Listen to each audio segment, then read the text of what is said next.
السلام عليكم. waxaan ahay Qaalib Axmed ka hor intaan mowduuca guda gelin subscribe saar channelkayga videogana like garay sometimes dhiirigeliyaasheena waxay nagu saacidayaan eray ah ama odhaha xillimaayeen ka hor intaan bulshada laga fikirin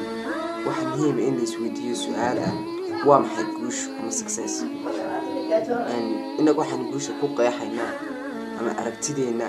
inay tahay ahdaafta ruux leeyahay marka uu ka dhameeyo ama uu xaqiijiyo haddaba markaynu qeexnay waxaan isweydiinaynaa su'aal ah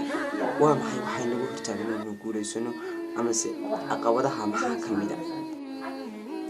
caqabadaha waxaa ka mid ah ama sida lagaga gudbi karaba waxaa lagaga gudbi karaa inagoo sameyna make effort dadaal badan la nimaadna iyo inagoo hamigeena sare u qaadin hiigsigeena dheeraysanay laakiin aynaan hiigsigeena yarayn aynu meelo dhaadheer ku helno ama se aragti dheer aynu yeelano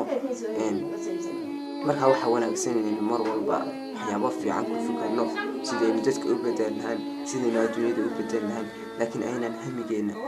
hoos u dhigin aynaan ku fikirin waxyaabo hoose sida qof dhan oo jaamacad ka baxay baad arkaysaa kabadh fadhiya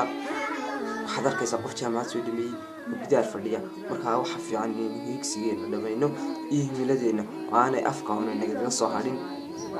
aad baad mahadsantihiin intaasaan kusoo gabagabeynayaa fiidiyogan maanta